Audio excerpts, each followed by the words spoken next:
is Marina from Frocks and Frolics, and I'm going to show you how you can turn a Peter Pan collar into an asymmetrical collar. The reason being that one of my Facebook friends wanted to make the Vivienne dress for her daughter, and you can see it blended in here. It turned out absolutely spectacular, but she didn't want the standard collar, which is a Peter Pan collar that I've got here. She wanted the asymmetrical collar that you also get when you make the teen version of this dress, because she really loved it.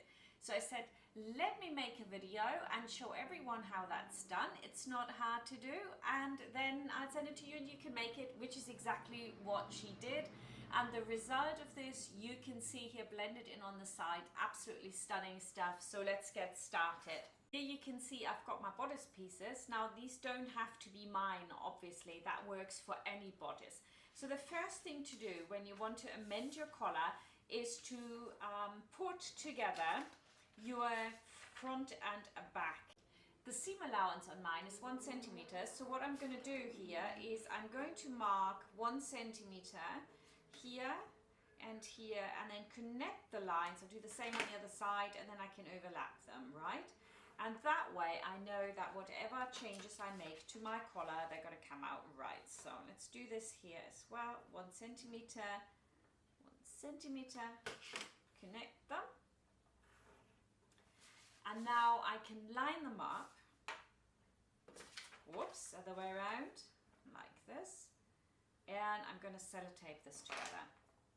So you always need to have your sellotape ready, your little pencil, sharpener, ruler, bit of paper, and off you go. This is a really simple technique, and I'm excited to show it actually, because I have not done as many YouTube videos as I have done in the past, because they're so busy with setting up 2 websites. One is an academy site like a sewing school, and the other one is the sales shop, and I'm tired.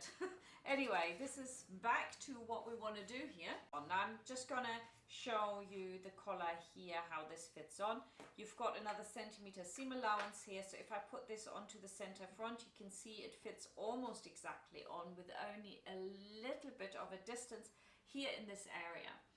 Now, one thing is very important when you are amending collars that you understand.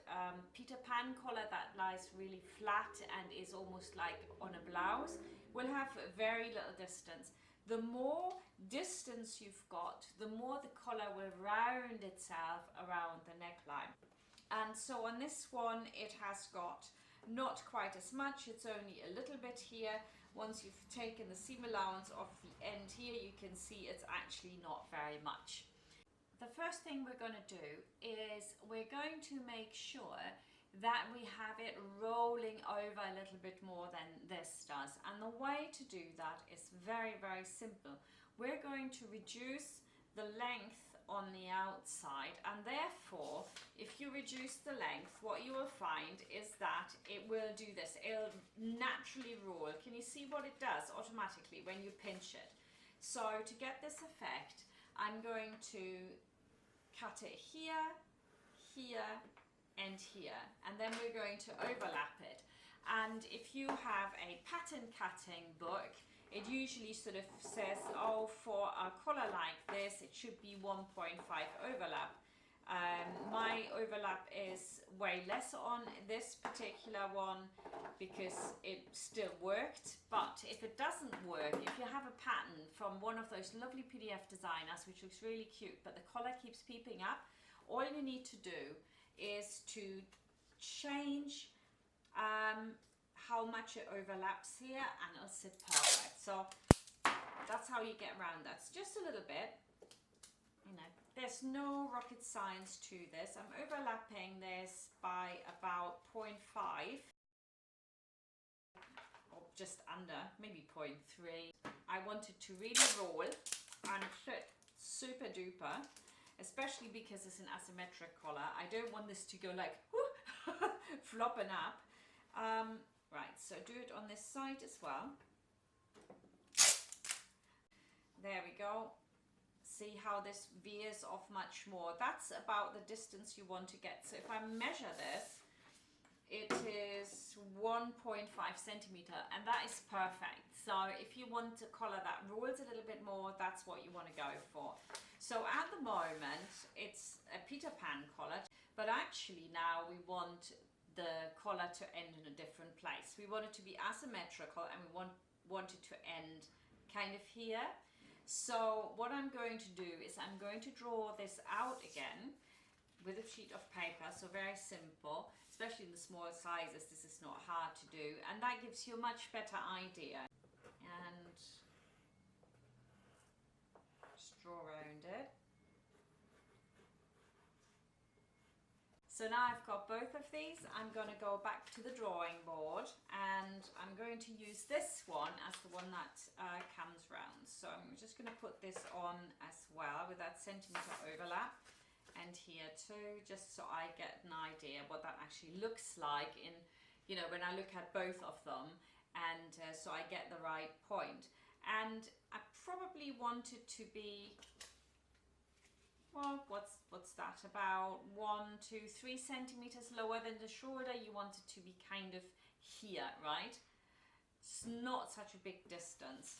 So if my shoulder point is here, I want to go down 3 centimeters. Actually, I'm going to go down 2 centimeters actually, or 2.5, because it looked a bit much. So if I go down 2.5 here, that would give me the line that these two collars will overlap. And so now I'm going to take this one here where I've got my overlapping, and I'm going to join them, put some paper behind it again. That might be a good idea, might not. Okay, so here's where it's getting interesting. I'm going to put these babies together, but in order to make sure that I haven't moved anything, I just want to make sure that that will work. So if I move this over to the other side, that they are the right, yeah. So to summarize this, what you want to make sure is that you've got them on here, not like skew with or anything, but totally straight. And there we go. And then I'm going to just sellotape this down.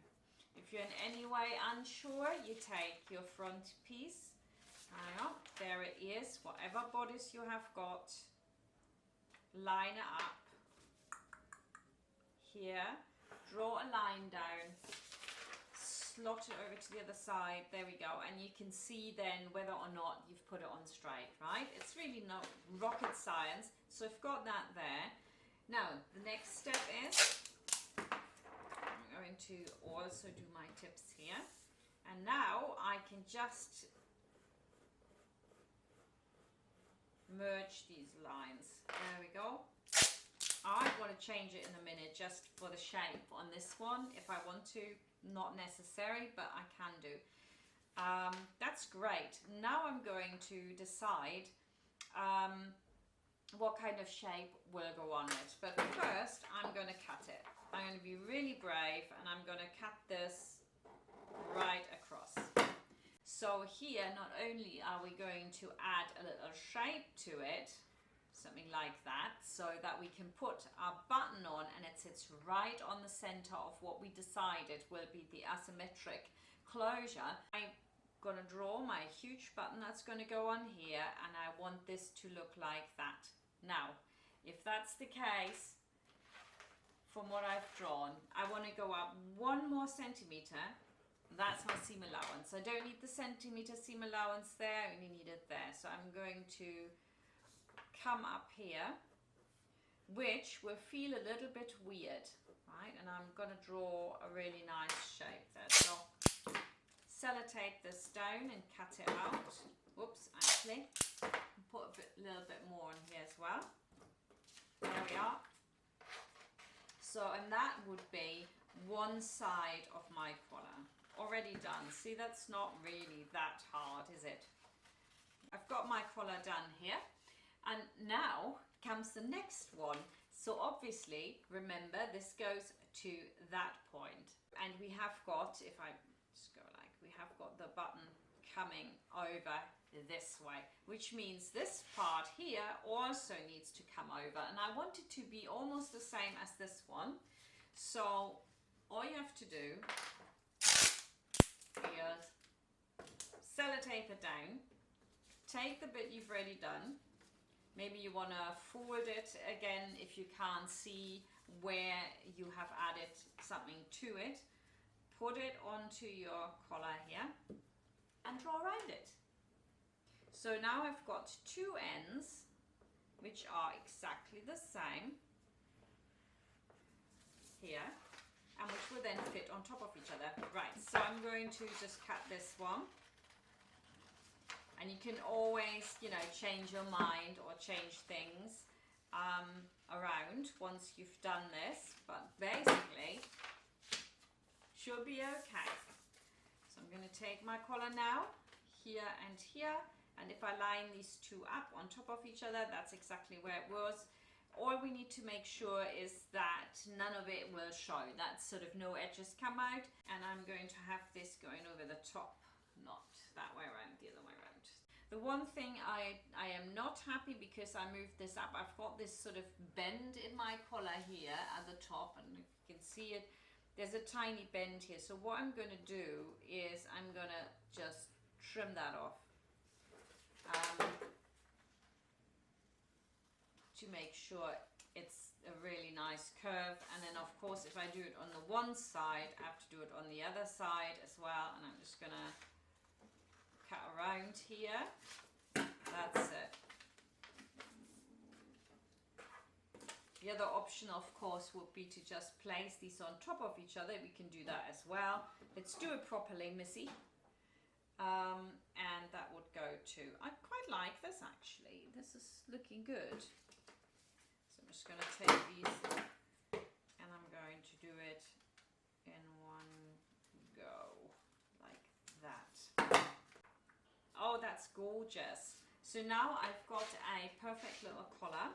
I'm going to pin this together now so that we can get, whoops, a nice idea just where it goes.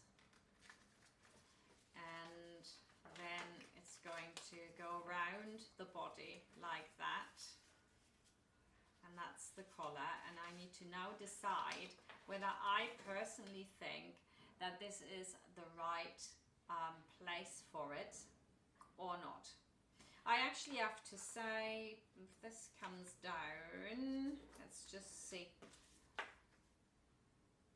Yeah, I think that's perfect. Yep, I think that's very good.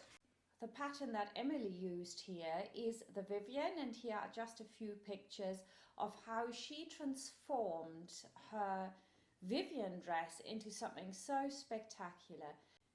She used the pleated circle skirt of the Vivienne, and then as lining she used the plain circle, and she cut it off a little bit higher, and then she added a really good ruffle to it. About 4 yards and 20, I think she said she put in there, so that it's a massive ruffle going all the way around. She covered her own buttons as well. That's a beautiful feature, I think. And then she used the 3/4 length sleeve with a turn up, but you can also make this dress without a collar and without sleeves as well. And if you wanted to, you could always use sleeves from another pattern to add a puff sleeve as well. So you've got loads of options with this pattern, and I think she did a really great job. I hope you enjoyed this, and I'll see you soon again. And thank you, Emily, for making such a wonderful dress and making it with my little pattern. See you next time. Bye for now.